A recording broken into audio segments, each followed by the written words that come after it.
Assalamualaikum warahmatullahi wabarakatuh. Perkenalkan, nama saya Intan Dwi Rahayu. Saya dari Fakultas Kedokteran Prodi Kebidanan dengan NPM 102721005. Untuk memenuhi tugas Teknologi Informasi Kebidanan, di sini saya akan memberitahukan tata cara pembuatan jurnal dengan MS Word. Tanpa berlama-lama, kita tonton saja videonya. Langkah pertama pembuatan artikel, kita itu harus mengatur ukuran kertas dan margin kita, yaitu ke layout, pilih size, dan pilih A4 untuk ukuran kertasnya, sedangkan marginnya 2,5 sampai 3 cm atas bawah kanan kiri itu sama rata, lalu portrait, dan pilih OK. Untuk yang pertama ini ada judul dari artikel tersebut. Judul dibuat maksimal 20 kata. Memberi gambaran penelitian yang telah dilakukan. Hurufnya kapital, font Times New Roman, ukuran teks 12, spasinya 1, dan di bold. Dan judul ini harus berparagraf pas di tengah-tengah. Yang kedua, ada nama penulis. Penulis 1, penulis 2, penulis 3, dan penulis seterusnya. Fontnya Times New Roman, teksnya 12, dan spasinya 1. Dan yang ketiga, ada nama prodi, fakultas, dan universitas. Fontnya Times New Roman dengan teks 12 dan spasi 1. Selanjutnya ada nomor urut email penulis. Email pertama, email kedua, email ketiga, dan email seterusnya. Fontnya Times New Roman dengan teks 12 dan spasinya 1. Dari judul artikel sampai penulisan email di bawah itu menggunakan paragraf di tengah.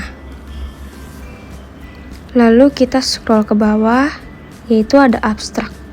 Abstrak merupakan ringkasan dari keseluruhan isi penelitian yang disajikan secara singkat dan akurat. Dalam abstrak biasanya sudah terkandung inti murni dari pembahasan yang ada dalam penelitian. Tidak ada penambahan tafsiran, opini, dan interpretasi lain dalam penulisan abstrak. Abstrak biasanya ditulis dengan dua bahasa, yaitu bahasa Inggris dan bahasa Indonesia. Bahasa Inggris biasanya ditulis secara miring. Selanjutnya dalam pembuatan artikel, yaitu ada pendahuluan. Pendahuluan adalah bab pertama dari karya tulis, yang berisikan jawaban apa dan mengapa penelitian atau studi tersebut perlu untuk dilakukan. Bagian pendahuluan berisikan mengenai gambaran topik penelitian yang hendak disajikan di dalamnya.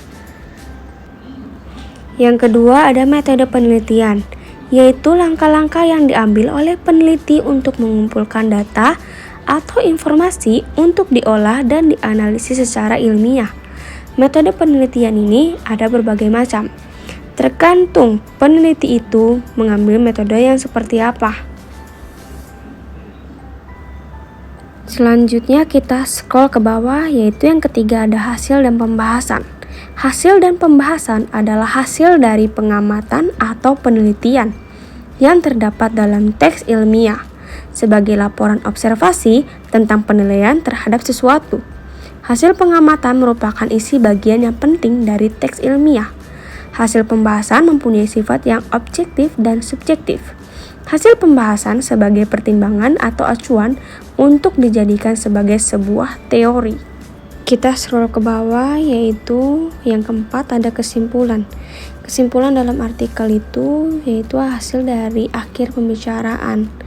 Merupakan sebuah gagasan yang tercapai pada akhir pembicaraan yang diambil dari beberapa premis dengan aturan-aturan inferensi.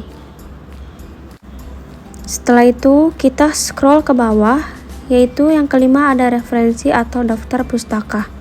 Dalam penulisan referensi dan daftar pustaka ini, sumbernya itu harus jelas kita mengambil penelitian tersebut dari mana. Cara membuat referensi atau daftar pustaka ini cukup mudah, yaitu dengan menggunakan aplikasi Mendeley dengan memasukkan data-data atau informasi-informasi yang telah kita dapat ke data folder Mendeley, lalu tinggal di copy ke MS Word ini. Dalam pembuatan artikel ini, dari pendahuluan sampai referensi harus ditulis dengan 2 kolom baris. Baiklah, itu saja yang bisa saya terangkan tentang pembuatan artikel yang pernah saya buat di universitas saya. Terima kasih. Sekian dan terima kasih atas video yang telah saya buat. Semoga videonya bisa bermanfaat bagi kita semua. Dan mohon maaf apabila masih ada kekurangan karena kita di sini sama-sama belajar. Terima kasih banyak. Assalamualaikum warahmatullahi wabarakatuh.